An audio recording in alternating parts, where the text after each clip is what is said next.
सो episode 1 में Honda नाम की एक लड़की को एक टेंट हाउस से निकलते हुए दिखाया जाता है जो कि अपने स्कूल जा रही होती है। और वो स्कूल जाते वक्त एक फ़ोटो जो उसकी माँ की होती है उसको बाय करके जाती है। और वो जंगल में चलते चलते अपनी घड़ी की तरफ देख के बोलती है कि मेरे पास अभी थोड़ा समय बचा हुआ है तो मुझे थोड़ा सा घूम लेना चाहिए पहले। और उसी जंगल में थोड़ा आगे बढ़ने के बाद उसे वहाँ पे एक घर दिखाई देता है। वो उस घर में चली जाती है और उसे बहुत आश्चर्य होता है कि मतलब ऐसे जंगल के इलाके में ऐसा यहाँ पे घर क्यों है। और उस घर के बैकयार्ड में उसे ज़ोडिक टॉयज़ दिखते हैं तो वो उन्हें देख के बहुत खुश होती है, कहती है अरे वाह यार कितने प्यारे हैं। तभी वहाँ पे हमारे एक और मेन करेक्टर जिनका नाम शिगुर है वो आ जाते हैं। होंडा शिगुर से माफ़ी मांगती है और कहती है मुझे माफ़ कर दीजिए, पर ये जो ज़ोडिक टॉयज़ हैं मुझे ये अच्छे लगे इसलिए मैंने देखने आ गई थी। वो उन टॉयज़ को देखने के बाद कहती है कि इसमें भी बिल्ली नहीं है। और ये बात सुनने के बाद शिगुर बोलते हैं क्या तुम्हें पता है इसकी स्टोरी के बारे में। तो होंडा कहती हैं हाँ मुझे इनकी स्टोरी के बारे में पता है, मेरी माँ मुझे बचपन में बहुत बताया करती थी। तो फिर होंडा का फ्लैशबैक दिखाया जाता है जहाँ पे वो करीबन 4-5 साल की होती है और होंडा की माँ उसे एक स्टोरी बता रही होती है। तो स्टोरी ये होती है कि भगवान जो होते हैं वो एक दावत रखते हैं और सभी जानवरों को वहाँ इनवाइट किया जाता है। और दावत की जो डेट होती है वो अगले दिन की होती है, लेकिन जो चूहा होता है वो अपने पड़ोसी बिल्ली को ये बताता है कि दावत कल नहीं दावत परसों है, क्योंकि वो बहुत प्रैंक्स किया करता था। फिर उसके अगले दिन सब दावत में चले जाते हैं केवल बिल्ली को छोड़ के। और ये स्टोरी थी। स्टोरी को सुनने के बाद जो होंडा होती है बहुत मतलब रोने लगती है और कहती है कि मैं अपना जो जन्म लूँगी वो कभी भी डॉग बन के नहीं लूँगी, एक बिल्ली बन के लूँगी। यहाँ डॉग और कैट का ये मतलब है कि जैसे 12 महीने होते हैं तो उनके 12 जानवर होते हैं, तो हर जानवर का एक अलग महीना होता है। जैसे किसी ने जनवरी में मंथ लिया तो उसका कैट का ईयर है, किसी ने फरवरी में जन्म लिया तो उसका डॉग का ईयर है। और ऐसे करके 12 जानवर होते हैं, तो ये उसी के बारे में बात कर रही है। तो ये सुनने के बाद शुगर कहते हैं अच्छा तो तुम्हारा जन्म डॉग के ईयर में हुआ है तो उसका मतलब कि हम दोनों तो बहुत क्लोज हुए। और शिगुरे आगे कुछ बोले उससे पहले ही वहाँ पे यूकी सोमा आ जाता है और शिगुरे को रोकता है। यूकी सोमा को देखकर वो तोरू बहुत घबरा जाती है और गुड मॉर्निंग बोलती है घबराते हुए। और फिर यूकी शिगुरे को बताता है कि जो होंडा है वो मेरी क्लासमेट है, और शिगुरे भी होंडा को बताता है कि यूकी जो है वो मेरा कज़न है। फिर यूकी होंडा से पूछता है कि आखिर वो इस जंगल में कर क्या रही है इतनी सुबह सुबह। होंडा कहती है कि मैं यहीं आसपास रहती हूँ। तो फिर उसके बाद जो दोनों होते हैं हम कंफ्यूज हो जाते हैं कि आसपास इसका क्या मतलब है, यहाँ पर तो जंगल है।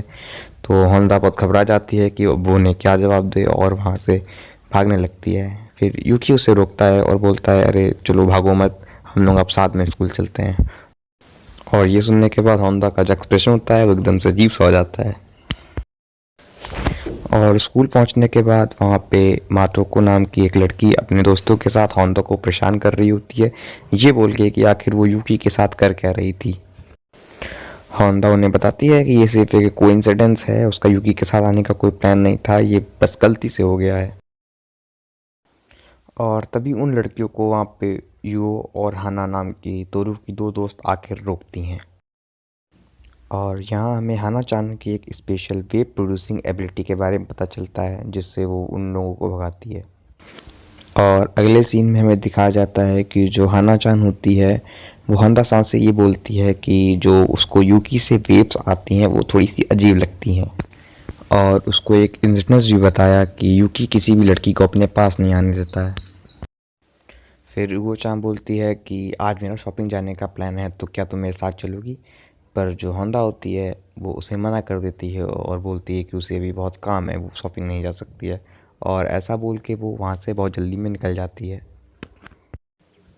फिर जब वो स्कूल के बाहर जा ही रही होती है तो वहाँ पे उसे यूकी मिल जाता है और फिर वो दोनों बात करते हैं और फिर साथ में ही घर जाने लगते हैं। और रास्ते में चलते वक्त यूकी उससे पूछता है कि आखिर वो उस बिल्ली के बारे में क्या कह रही थी। वो उस पर होंडा जवाब देती है कि अरे नहीं वो एक फ़ालतू बात है और तुम उसे भूल जाओ। पर यूकी बोलता है बहुत सीरियस होकर कि वो बिल्ली पागल है, ऐसा कुछ वो बोलता है। और होंडा उस बात को समझ नहीं पाती है। तभी उसे पता चलता है कि उसे लेट हो रहा है और वो वहाँ से जा रही होती है। और उस पे यूकी बोलता है कि अपना ख्याल रखना, अभी तुम्हारी तबीयत ठीक नहीं हुई है। और फिर यूकी वहाँ से चला जाता है। और फिर होंडा अपने फ्लैशबैक में चली जाती है कि कैसे जब वो 3 साल की थी तब उसके पापा की किसी बीमारी से डेथ हो गई, और उसके बाद उसकी माँ ने ही पूरी घर की देखभाल की और होंडा को देखा, उसकी जिम्मेदारी उठाई। लेकिन फिर कुछ समय पहले ही उसकी माँ का भी किसी एक्सीडेंट में डेथ हो गया। और फिर वो ये याद करती है कि कैसे उसके रिलेटिव्स इस बात को लेकर लड़ाई कर रहे थे कि अब तोरू की ज़िम्मेदारी कौन उठाएगा, जबकि उसकी मॉम की डेथ हो चुकी है। और उसके जो ग्रैंडफादर होते हैं वो ये तय करते हैं कि तोरू की ज़िम्मेदारी अब वो उठाएंगे। और तोरू अपने ग्रैंडफादर से ये प्रॉमिस करती है कि उसके जितने भी फ़ीस हैं ट्यूशन की, स्कूल की, या फिर जितने भी लिविंग एक्सपेंसेस हैं वो खुद उठाएगी।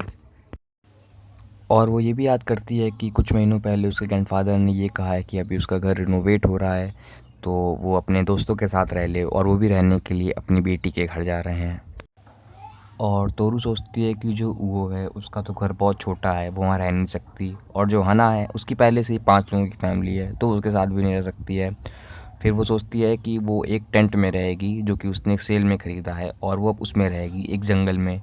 चाहे भले ही आंधी आए, बरसात आए, वो एडजस्ट कर लेगी, और वो बहुत मेहनत करेगी अपनी ज़िंदगी को चलाने के लिए। अब हमें दिखाया जाता है कि जो तोरू होती है वो अपने काम से वापस लौट कर अपने घर जा रही होती है, और बहुत थकी हुई होती है।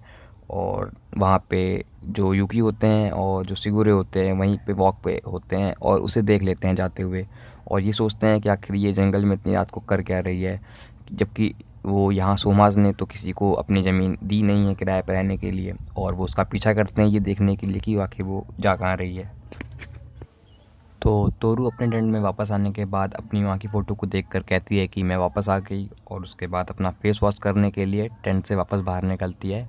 और टेंट से बाहर निकलने के बाद वो देखती है कि जो शुगुरे है और यूकी है वो उसके टेंट के बाहर खड़े हैं, और शुगुरे उसकी इस हालत को देखकर बहुत ज़ोर ज़ोर से हंसता है। और नेक्स्ट सीन में हम देखते हैं कि जो तोरू होती है वो सोमास के घर में होती है, और वो उनसे रिक्वेस्ट कर रही होती है कि प्लीज़ उसे वो थोड़े दिन के लिए और वहाँ रहने दे जब तक उनका घर रिन्यू नहीं होता। और उसके बाद वो कहती है कि वो उसके लिए उनको पे भी करेगी उससे जितना हो सकता है। और वो दोनों से समझाते हैं कि नहीं, वो बहुत ही डेंजर स्पॉट है, अगर तुम वहाँ रहोगी तो बहुत ख़तरा है, वहाँ पे जानवर रहते हैं। पर तोरू कहती है कि मैं मैनेज कर लूँगी, और उसके बाद वो ऐसा कह ही रही होती है तो उसको चक्कर आ जाता है थोड़ा। तो शिगुरे बोलता है कि मुझे लगता है कि चट्टान टूट गई है, मैंने तुम्हें पहले ही बताया था कि ये जगह बहुत ख़तरनाक है। तो होंडा पूछती है कि आपको ये बात कैसे पता चली, तो शिगुरे बोलता है कि बस मुझे ये पता है। फिर होंडा बताती है कि अच्छा, चट्टान जो है वो तो भाई मेरी टेंट के पास ही है। और शिगुरे और होंडा दोनों साथ में हंसने लगते हैं। अब होंडा अपने टेंट हाउस के पास पहुंचती है, और ये देखकर बहुत घबरा जाती है कि उसका जो टेंट हाउस है वो मलबे से दबा हुआ है, और बहुत रोने लगती है ये कह के कि जो मेरी माँ है वो उस टेंट के अंदर हैं और वो सांस नहीं ले पा रही हैं, और वहाँ पे जाने लगती है। तब उसे शिगुरे रोकता है और कहता है अभी यहाँ मत जाओ, अभी यहाँ खतरा है, हम लोग सुबह देखेंगे, और अगर तुम ऐसे ही करती रहोगी तो तुम्हें देख कर तुम्हारी माँ को बहुत दुख होगा। तो अगले सीन में होंडा को सुहास के घर में दिखाया जाता है जो कि बहुत बीमार होती है, और बहुत धीमी आवाज़ में वो बड़बड़ा रही होती है कि मैं अपना घर फिर से खो दिया मैंने। और उसके बाद वहाँ शिगुरे आता है और पूछता है कि क्या ये इतनी दुखी होने वाली बात है। तो होंडा कहती है कि नहीं, मेरे लिए ये इतनी दुखी होने वाली बात नहीं है, क्योंकि मैं इससे भी कुछ बहुत दुखद जानती हूँ। तो शिगुरे पूछता है कि अच्छा कौन सी बात है, ज़रा मुझे भी बताओ। तो होंडा बहुत ही धीरी और इमोशनल आवाज़ में बोलती है कि जिस दिन उसने अपनी माँ को खोया, वो उस दिन अपनी माँ से ये नहीं कह पाई कि वो उसे दोबारा देखना चाहती है। वो रोज़ अपनी माँ से ये बात कहती थी, लेकिन वो उस दिन नहीं कह पाई, क्योंकि वो रात को एक क्विज़ की तैयारी कर रही थी, जिसके वजह से वो सुबह उठ नहीं पाई, और उसके उठने से पहले उसकी माँ काम पे जा चुकी थी। और वो ये भी बोलती है कि वो अपना हाई स्कूल इसलिए कर रही है क्योंकि वो उसकी माँ की इच्छा थी। वो उसकी माँ के पास हाई स्कूल की डिग्री नहीं थी, और वो ये चाहती थी कि कम से कम तोरू को हाई स्कूल की डिग्री मिल जाए। और वो धीमी धीमी आवाज़ में यही बोल रही होती है कि मेरे पास बीमार पड़े रहने का समय नहीं है, और ये बोल के वो सो जाती है। और जो युकी होता है वो तोरू की सारी बातें सुन रहा होता है, और वो ये बोलता है कि ये लड़की स्कूल में तो ऐसा दिखाती है जैसे कि इसे किसी चीज़ की कोई परवाह नहीं है, लेकिन ये अंदर से कैसी है। और उसके बाद बोलता है कि मैं भी इसी के जैसा बनना चाहता हूँ और चाहता हूँ कि सोमास को छोड़ दूँ और एक टेंट हाउस करना चालू कर दूँ। और फिर यूकी तोरू के टेंट से उसका ज़रूरी सामान निकालने के लिए जाता है। तब शिगुरु उससे बोलता है कि क्या तुम ये काम अकेले करने वाले हो? तब यूकी बोलता है कि किसने कहा कि मैं अकेले हूँ। और फिर बैकग्राउंड में हमें चूहों का एक झुंड दिखाया जाता है। और अगले सीन में हमें दिखाया जाता है कि जो तोरू होती है वो अपने सपने में होती है और उसकी माँ उससे ये कह रही होती है कि तुम फिर से बीमार हो गई हो, तुम्हें अपना ध्यान रखना चाहिए। और वहाँ पे हमें एक और सीन दिखता है जहाँ पे एक लड़का जो होता है वो तोरू को एक कैप पहना रहा होता है। और फिर तोरू सुबह उठती है और बहुत घबराई हुई होती है और बहुत तेज़ी में भाग के बाहर जाती है और बोलती है कि मुझे अपनी माँ की जो फ़ोटो है उसे टेंट से बाहर निकालना है। और तब वो देखती है कि जो यूकी है वो उसकी माँ की फ़ोटो को लेके वापस आ रहा है। तोरू यूकी से पूछती है कि क्या उसने पूरा ये काम खुद अकेले किया? तो यूकी बोलता है कि ये तो एक सीक्रेट है, ये मैं तुम्हें नहीं बताने वाला हूँ। तो यूकी बोलता है कि अब तुम्हारे पास रहने के लिए कोई भी जगह नहीं है, तो अब तुम्हें हमारे साथ रहना पड़ेगा। तो तोरू इस बात के लिए बिल्कुल भी नहीं मानती है और कहती है कि नहीं, मैं यहाँ नहीं रह सकती हूँ। तभी वहाँ शिगुरु आ जाता है और तोरू से पूछता है कि क्या उसे खाना बनाना आता है? तोरू कहती है हाँ, उसे खाना बनाना आता है। तो शिगुरु बोलता है कि अब तो तुम्हें यहीं पर रहना पड़ेगा, तुम्हारा स्वागत है मेरे घर में। तो शिगुरु यूकी से बोलता है कि क्या तुमने इस बारे में अच्छे से सोच लिया है? तो यूकी बोलता है कि हाँ, जब तक वो हमारे गले नहीं लगती तब तक हम लोग बिल्कुल सुरक्षित हैं। तो जब ये तीनों कमरे में पहुंच जाते हैं तब हमारे फोर्थ मेन कैरेक्टर क्यो सोमा की एंट्री होती है, जो कि छत फाड़ के निकलते हैं। क्यो को देखकर ऐसा लगता है जैसे वो वहाँ यूकी से लड़ाई करने के लिए आया है और वो यूकी को मारने जा रहा होता है। तभी तोरू उसे रोकने जाती है और तोरू का पैर एक लकड़ी के टुकड़े से फिसल जाता है और वो क्यो से टकरा जाती है। और उस टक्कर के कारण क्यो जो होता है वो एक बिल्ली बन जाता है। और ये देखकर तोरू बहुत घबरा जाती है और बोलती है अरे ये क्या हो गया, ये मेरी गलती है, हमें जल्दी से इसे हॉस्पिटल लेके जाना होगा। और तभी उसके सर पे एक लकड़ी का टुकड़ा गिरता है और वो यूकी और सिगुरे से भी जाके टकरा जाती है। और फिर वो ये देखती है कि जो शिगुरे है वो एक डॉग बन चुका है और जो यूकी है वो एक रैट बन चुका है। और हमारी फर्स्ट एपिसोड की एक्सप्लेनेशन यहीं पे ख़त्म होती है।